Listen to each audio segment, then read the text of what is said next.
2019 Radnor Township School District Finance Committee meeting. We're going to get right underway with introductions and administrative remarks. I just have one administrative remark. I received an email this morning from Zach Williard. You might remember he was here last month with PFM, just letting us know that interest rates still are very favorable, and they will be back at our April meeting to present us with updated information. That's great. Thank you, Michelle.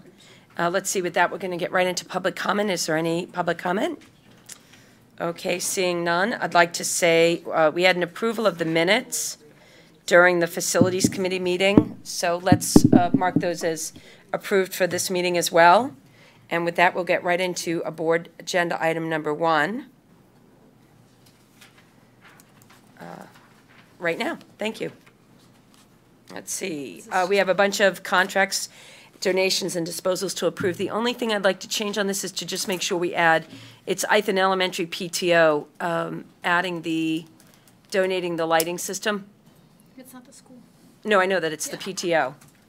So that'll need to say. We will make sure that that gets updated for the board meeting. Great. And then a question I had, it came up in my mind during finance, is with regard to the contract for the playground equipment, do we need to add onto this agenda that the Wayne PTO is donating all that playground equipment? Is that going to be ready for April or for March? We should put that on at the same time. I think that makes perfect sense. Okay, great. So if we could do whatever paperwork needs to be ready. So we'll expect to see a donation from the Ithan PTO and the Wayne PTO. And then, President Stern, we put on there about the vehicle too, the disposal of the vehicle. You think you'll add that by the end of the month? You'll have a disposal for the. And talking to Mr. Brooks and okay, what great. the cost will be. All righty. And then, Michelle, with regard to the Delaware County Technical School, the budget that we have to approve, is there anything there that we need to do for the budget approval? Is there anything you want to highlight or? There's nothing that we need to do. If you would like Tom Brown from the IU to come and do a presentation, he's happy to do that. We've had him come in the past. And yeah, he came last year. I don't think it's necessary every year. I mean, this is right in line with what we expected. We're contractually obligated, basically. We are contractually obligated. There will be a roll call vote for that item, just so everyone is aware. For the DCTS budget? Correct. Right, okay. Yes, so we should expect a roll call vote. All righty, any questions about any of that other than what I just said? Oh, I'm so sorry, and then. That is actually under item 4.5. Oh, okay. Oh, yeah, right, that's going to be under the Board of Directors. We'll get to that at the end of the meeting. No, that's fine. It's an agreement. This is an agreement with us and DCIU to use DocuSign. It just came in today. Okay, oh, all right, so then the other, under agreements, under contracts, Patty, is what you're saying we should expect to see an approval Yes. of an agreement with the DCIU to use DocuSign? Okay. It's just an electronic signature Oh, no, I system. know what Yeah, DocuSign so, is. but I think they're just asking us to agree to it because sometimes in Pennsylvania, the school systems want hard copies. Okay, so we will expect to see that on the agenda as well. Thank you, Patty. Okay, Adding the DCIU budget? We will add that as well, yes. all right. The DCIU budget or the DCTS? Both of those items. We have not yet received the DCIU budget. We only got the technical school budget so far. We have not gotten that yet. The only thing that we got was the Board of Directors information. That could have gone only to Ken. So if you have that information, Jackie and I will get with you tomorrow or the following day to get that. And that's possible. You could run that through the curriculum committee as an approval of the budget, or will you bring it here? I can do it either way. Okay, That does not have to be approved until, they like it approved in either April or May. right. So We usually do that a month before our final budget, we usually do that. we can postpone it. I'll double check with Patty tomorrow if she has the documents, and if we need to put it on the agenda, we'll put it on the agenda, but we can run it through curriculum so that it goes through a committee. Okay, great. Is there any other questions about that? All right, super. Then let's move right into 4.2. We have representatives from the Citizens Advisory Committee coming in to speak to us about contracted services. Welcome, gentlemen.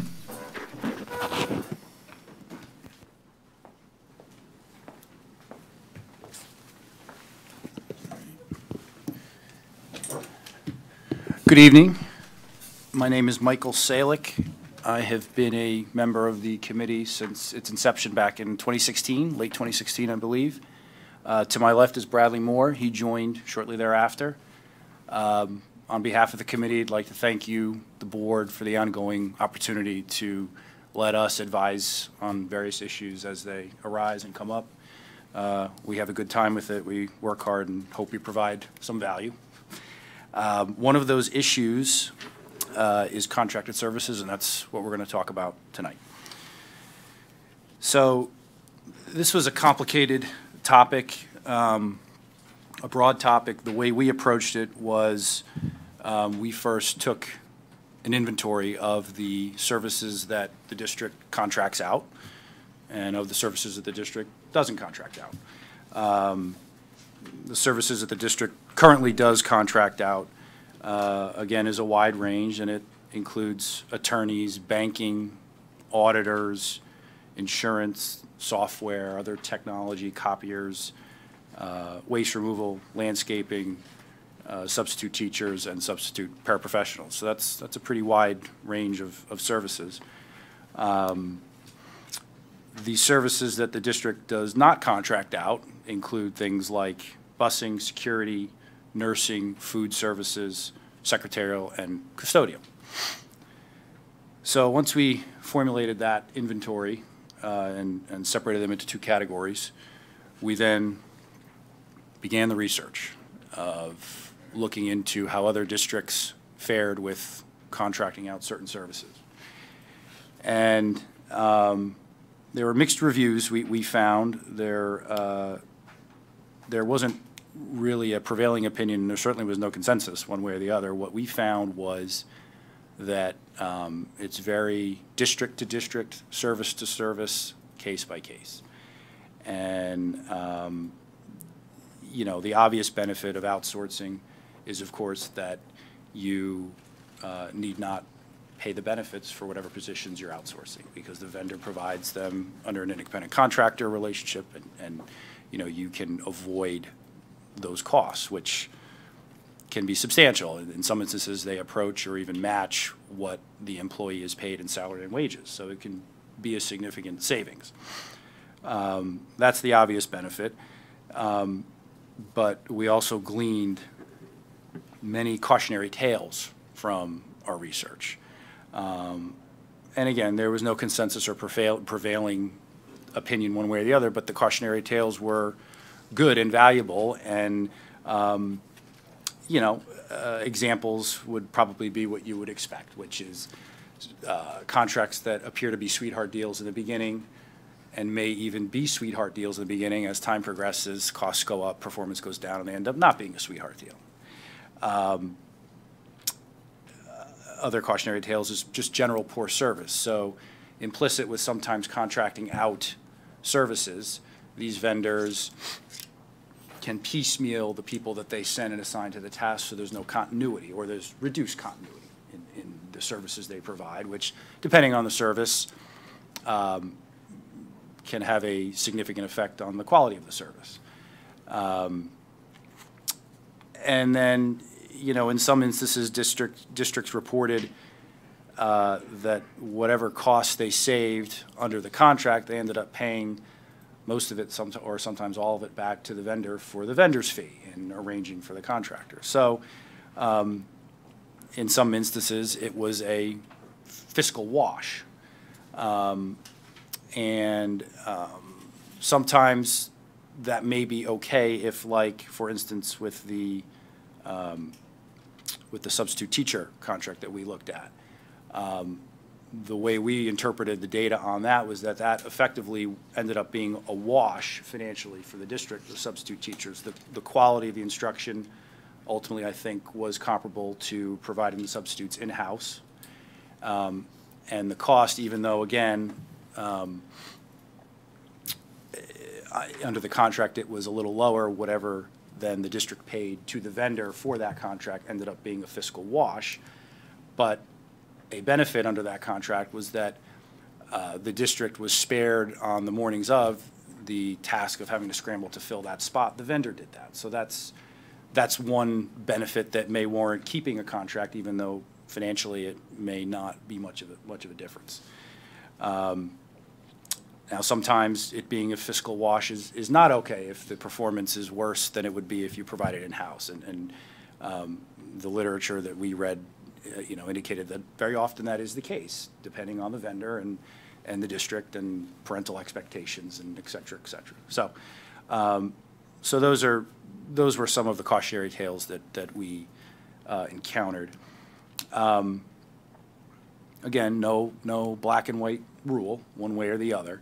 But what we were able to do was distill that down into some concrete recommendations for both services that we contract out and services that we don't but may consider contracting out in the future.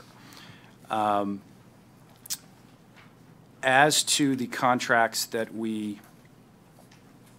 as to the services that we currently contract out, the recommendation, and we thought was a pretty easy and clear one, was to periodically rebid those contracts. And by periodically, we mean at least now every 3 to 5 years, rebid them to make sure you are continuing to get competitive pricing on that contract. And Bradley, you can chime in if you want here, but that probably goes even if the price of the contract doesn't itself increase, if the price of the contract remains steady, because industries become more efficient. The cost of services, in theory, could, in some instances, go down over time. So even though your contract that you entered 10 years ago remains the same price, it may actually be lagging behind what the industry standard is. So rebidding on a consistent basis is a must, really, to make sure you're getting the competitive pricing. One example was the landscaping contract. Our review of the info indicated that it expires in 2020, which would be next year. Good opportunity to rebid it. We also understand that was one that was at one point provided internally. Maybe it's a contract that under the parameters that I'm going to talk about next, maybe we reevaluate to outsourcing. But before I go any further with that, just as the memo says, we do not make any specific recommendations as to any specific services, whether to outsource them or keep them internal. Can I just clarify one point, Sure. Mr. Salick? Those services were provided by the township. It wasn't the school district that actually. Oh, the township. The Okay. township provided Okay. those for us. Okay. Yes.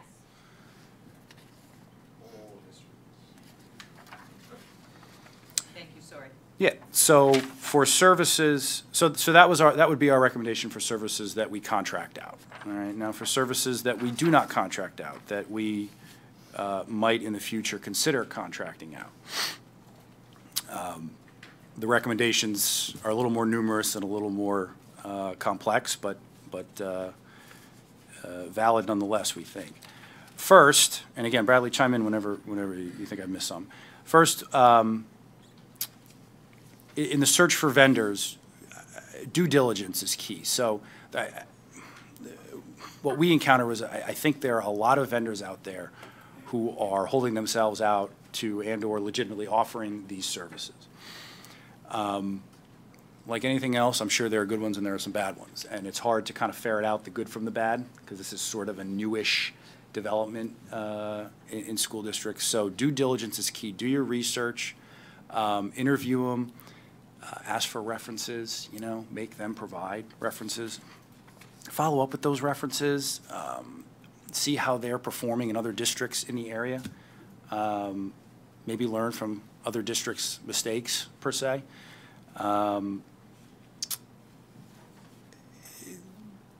Contact other districts, cold call, ask them which vendors they use, which vendors that they've had success with, which vendors they haven't.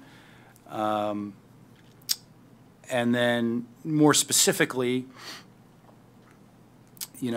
some things we think would be advisable in dipping your toe in the water here would be to request that a vendor provide a pilot type program where, instead of the district entering into a 3-year contract for the vendor to provide 50 employees for various services, ask for 1 or 2, and give those 1 or 2 employees, or contractors, I should say, a trial run to see how they do, and then if it's going well, then entertain a long-term contract after that. And then the other recommendation, and this really was, of all the cautionary tales and recurring themes, of which there weren't many, but this was one of them. A lot of districts lamented the fact that they'd enter a contract and then couldn't get out of it. So, and again, it's because they were probably enticed at the outset by what they perceived to be what was probably advertised as a sweetheart deal that turned out not to be. The fact that they realized it was good, but they couldn't do anything about it because they couldn't get out of the contract. So, of the recommendations for the services that you'd consider contracting out, this may be one of the most important ones, if not the most important one, to try and insist that a provision like that be placed in the contract so that you do have an out if you decide 1 year into a 3-year contract that this isn't working out. Flexibility, that was a term that was used in a lot of the literature. These contracts don't give school districts, historically, they don't give them a lot of flexibility, so to insist on that would, I think, mitigate the risk of a negative impact of a contract, and so that would be something that we would strongly recommend. And then the last recommendation, at least the last one on my list, ensure the vendors monitor their performance and costs and make regular reports to the district regarding those things. So that obviously would help you monitor their performance and how well they're fitting for the district. We're not 100% sure how many vendors would actually do that. I mean, we encountered it in some of the literature that it is a thing, it is possible. But that would be something else that we would encourage that you try and include in any contracts that, that you're considering and or ultimately enter. As I said before, and I'll say it again, it was a complicated topic with a lot of information out there, but not a lot of rules or clear instruction one way or the other. So we do not have any recommendations as to which contracts we think you should consider contracting, or which services we think you should consider contracting out and which you shouldn't. We can certainly do that in the future if the board, if the Finance Committee would like us to do that. We didn't in this memo. This memo was more of an exploration into contracted services and an attempt to identify certain general rules of thumb that can be used as the district itself explores this area, things to keep in the back of their mind as they do it. But again, if additional research and work is required, we'd be happy to do it. That's the gist of the memo. I know it was 9 pages, but that's it in a nutshell, I think. Unless, Bradley, do you have anything to add? I think you covered it well, but we'd be happy to take any questions you have now or further guidance if there's additional research you want in the future. Great. Well, thank you so much for the information. I'm going to defer to see if Mike or Sarah, do you have questions? No, I don't have any questions, just a comment. I appreciate all your hard work. I mean, I see Dan Webster in the back. He's part of your committee, too. I know how much time you guys put into all this. We appreciate it. I think this is a valuable kind of memo, the things that you guys have been producing, because I think between the 3 of us sitting here, we're the only ones that have, like, contractor finance experience. So it'd be good when the board changes, because every 2 years it's a different group of 9. It'd be good to have these things to refer to board members, like, here's how it should be done. So it's just a good baseline. Actually, and the most interesting thing to me is your Exhibit B, the history of the Peaser's employment in Iowa. Crazy. Yeah. Well, and how it went up 1%. and then went, but it had been up in the 10s. Oh, I know. It's like started yeah. out at 11, it goes up to 20, and then down to 1, and then up to 32. Like, it's a case study in mismanagement right there. But, Sarah? No, it's a case study and kick the can. so, Do you have questions? No, Thank you for your no, interest. thank you very much. It's very comprehensive. Yeah, no, thank you both. I will tell you, so I found that exhibit really informative. I was struck by how much we spend on landscaping. That really hit me Yeah. hard. And I did think that your page on the before outsourcing and contractual provisions, they're good things. I mean, I'm just going to say I think we already do many of these things, but it's a nice checklist to what Mike said. If you're not familiar with evaluating a contract or evaluating a proposal, these are always good things to be thinking about. It's just interesting that we had, in fact, well, two. We had the Right at School proposal in the last meeting, and so looking at that, there's a couple of things that kind of hit my mind, and then, we're going to be talking about our potential substitute teacher vendor contract in just a few minutes. So the timing of it was prescient, and I appreciate that, your work on that. I was going to just chime in the same thing, exactly as you were speaking. I was thinking about the Right at School, and Yeah, me too. one of the positives to it is that we're not locked in. Right. But appreciate the work that you've done and the time that all of you have spent on this. I did have a particular question though with the. I agree wholeheartedly with the idea that we need to every 3 to 5 years be looking at the different contracts and agreements we have.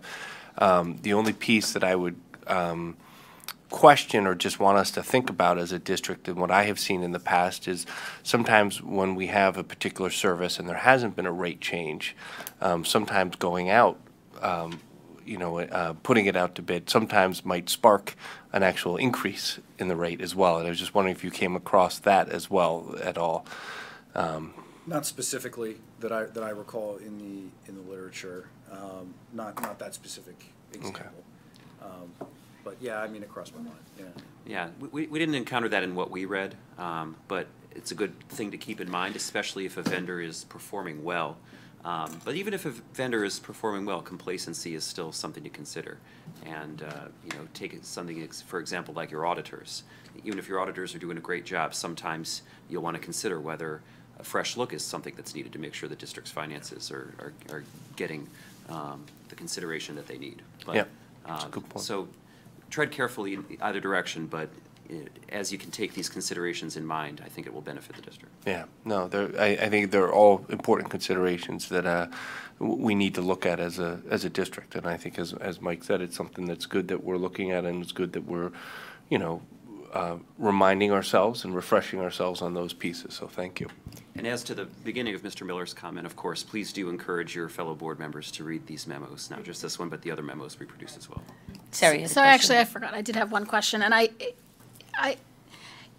it seems like in my experience with contract, I mean, there's a difference between the length of the contract and how often you have to go out to bid, right? You can certainly have a 1-year contract that can renew up to 4 times, or you can have a 3-year contract with 2 renewals. The one thing I guess I don't know that I took issue with, but I was surprised about, was that you recommended that professional services would go out every 3 to 5 years, and your auditor point is well taken. I think it's important to have different auditors come in every so often, but it seems to me like it takes a year or two for an auditor to really understand your district, and I feel like, particularly with auditors, but even with attorneys and insurers, switching them as quickly as 3 years, I would only ever want to do that if there was a problem, because I think if you switch an auditor after 3 years and you switch the next one after 3 years and you go to, I think you're likely to have them miss something, whereas somebody who's had a little bit more experience, for auditors, they're gonna be able to see more that they realize looks different from prior years, and for attorneys, hopefully they will have the benefit. Maybe rates don't go down, but the more they know how you do things, the more contracts they've done for you, the more quickly they can do them because they know what you expect from them. So even, it's not necessarily years of their experience before they come to you, but the time that they spend with you can actually save you money as well. So I typically would have thought of professional services as being something you would bid more on a 5 to 7 year basis than 3 to 5. But did you have specific references that suggested 3 to 5 were better? Well, you could err more on the side of 5 than 3 for something like that, so the point is well taken. We also relied on the experience of members of our committee who had worked in other settings, higher education, for example, where that time frame worked for that setting. Maybe public grade school, elementary school is a little bit different, but we still saw that that time frame was something that made sense in other contexts. And that was, I mentioned the word continuity. So that's a good example of where the continuity consideration may trump the fiscal one, which is that the desire to maintain continuity trumps the desire to save a few bucks. Now, the service that I had in my mind when I was talking about that was something I got from the literature, which is like paraprofessionals that. So continuity is paramount in that industry. So that's an example of where before you contract that out, make sure that there are safeguards to ensure continuity in place to make sure whatever continuity you have is maintained as reasonably as it can be while also saving money. But professional services, I guess, would be another one of those services where, where continuity is key and may be the determining factor as to what you guys, end up doing. So the continuity, I mean, that's one of the things to consider. And just because you do an RFP doesn't mean you have to switch vendors. Well, thank you all very much for being here tonight. We really appreciate the information, and yeah, I read it with great interest, and I really do appreciate your time and attention to it. Okay? Thanks for the opportunity. Yep, thank you. Let's move right into the substitute. Can I just sure, add I'm one so sorry. caveat to that? Our CAC met last evening, and I know that board members received the draft copy of our memo. We did update the financial information, that's on page 2, from 16-17 to 17-18. Yep, thank you, appreciate that. All righty, so we're going to move right into this district substitute teacher vendor, speaking of contracts. Do you have some information for us, Todd? Yes, we are coming up to the end of our 3-year contract with our current substitute vendor. So what I did is I had building contacts within our district, the principals and secretaries who see this on an everyday basis as well. I invited them in and we listened to 4 different vendor presentations. The committee has chosen one, so I am calling references and waiting for some of them back. The way it looks, we will be at the same price or maybe 1%, but I think we'll be able to negotiate down to try to have the same percentage that we did for this current contract of 3 years, which was 31%. That being the case, the goal is to have a 1-year contract with an auto renewal. As well as a cancellation clause. So it's great to hear some of the things that you guys have mentioned on that we're doing with the substitute teacher vendor. That being the case, we'll be able to finalize this week who we will be going with. So you'll be seeing that in the upcoming board agenda for a vote that we can do that. And if we choose not to stay with the current vendor, we would have a transition process that would happen over the summer. So I just wanted to give you a heads up where we were with that. Okay. Do either of you have questions? Yeah, just one, I know we saw in the CAC memo the rates that are getting paid to our current substitutes. Do we know, did we ask for a guarantee that the new company would pay at least the same rates to? Well, the rates are established by our district. Okay. They just Got it. have an upcharge, so if we It's how much they charge on right, top. if we pay 100 or we pay, and we have the ability, and I was reading the memo as well, we have the ability, if we so choose, by the district, if we want to pay certificated teachers more to sub compared to non-certificated or guest teachers compared to nurses. And I've been looking at that, so we'll probably be coming back with some recommendations to adjust some of those next year. And in budget talks with Michelle, she kind of knows we're leaning that way, but I haven't committed what we're thinking, so that may change the budget a little bit in the future. So my impression from what I've heard in these meetings and just anecdotally from administrators is that we're good with the outsourcing because it does relieve a significant administrative burden, and whether or not you call that a cost, administrative burden does have a cost. Correct. The administrative burden is less. The current PSERS rate, I just whispered over to Michelle to ask what it was. It's over 34% for the PSERS rate. So us coming in at 31, 32, we'd still be under that. So we are doing it cheaper by outsourcing it, and the administrative burden not only on the HR office but as well as the secretary and principals in the building has been reduced since we've done this. Okay, so I thought I heard in the CAC memo that, or presentation, that the cost to the district was the same, but I thought I had heard from you guys before that it's actually a savings dollar-wise as well. When we initially decided to move forward with this, it really was, it was neutral. Okay. And we believe that it's been a savings because it has freed up time. It's less time for the payroll department, it's less time for the HR department, it's less time for our buildings. The secretary's dealing with that, with secretaries who had to call to let kids up at the high school know that they didn't have a teacher to cover the period. rearranging teachers. So it's been a time saver, and a time saver definitely has a cost associated with it. So Todd said we're saving money. I would say we're pretty close to being neutral because some of those costs are really hard to define. So those there savings may be costs. overhead costs we're saving that are hard to quantify. That's correct. Okay. Soft costs. So, Well, then you can say that by every person we're not putting into Peasers, we're saving that money for the teachers that actually need it when that whole system goes down the tubes. But Easy. Todd, the companies that you're considering, it's going to. are they all going to be able to provide the building subs? Because it's my recollection in the last 2 years, when we had a very focused period of time here on the Finance Committee about substitutes and substitute fill rate. It was a lot of time. Colorful charts every month. We were very focused, and one of the things that, and we've moved away from that because my understanding is we are getting a little bit better at the fill rate. That's probably a combination of outsourcing, but I thought it was also when we decided to go to building subs. Are these new companies you're considering able to commit to building subs? They are willing to do that if we are willing to do that again. Okay. So if we're willing to say we want the same number of building-based substitutes that we currently have, they will go out and try to find that same amount with us. The colorful charts are still on our website on the HR page. If you're interested in seeing those, we update those periodically. But yeah, as far as they are all willing to do the building-based subs, they are very pleased when they were asking questions of us in the interview process that we have the amount of building-based subs we do. A lot of districts do not have that. So we are blessed that the board has allowed us to have the amount of building-based subs we do. Oh, and did they get utilized? I mean, we didn't have building subs going to waste where we didn't actually need one, did we? There could have been a few days where we had enough subs that there may be one or two, but then what we did is we reallocated them. If there was a paraprofessional absent that day, Okay. we slid them over to there if there was something else that needed to be done by the building. So it's not that they were just sitting in the library reading. They may not have been in the classroom, but they were doing some kind of function for us. And the fill rates are still staying better than they had been?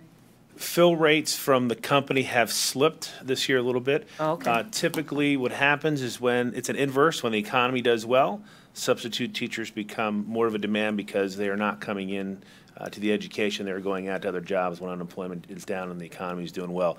That, coupled with the decrease of certificated people that are being certified by the state, has decreased as well over the past several years. So there's a couple things that are contributing to the factor.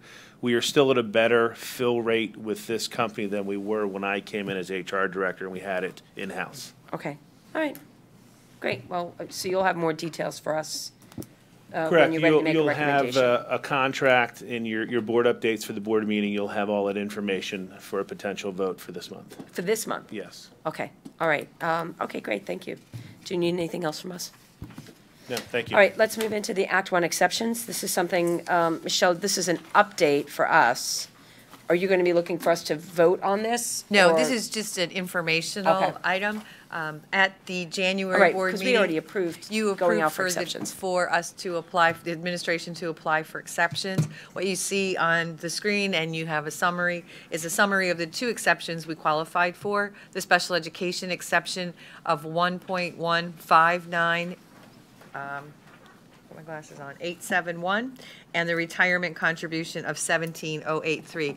You probably recall me saying that I didn't believe we were going to qualify for the retirement contribution exception for Act One.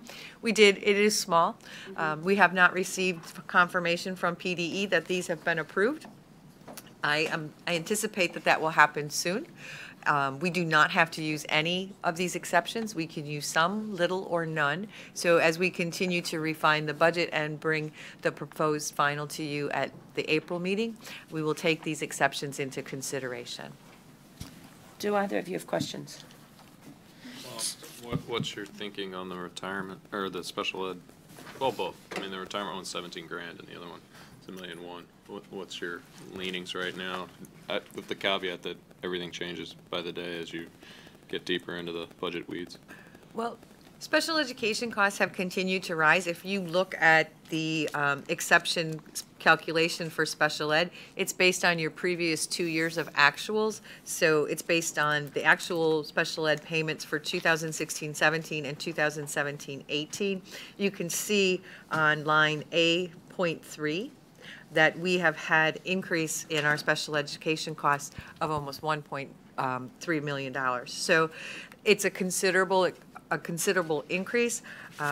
I think if we're going to use any of those, we will probably try to utilize some of the special education exceptions. We will continue to refine the budget. We've got a meeting coming up to go over some staffing needs, and Jenny and I have, and Mr. Regal have a meeting scheduled to go over the IU costs. We just received their revised budget information, so we'll continue to refine and bring the budget in as close as possible without having to utilize any of the exceptions at all. Sarah, questions? Okay, so our index is 2.3.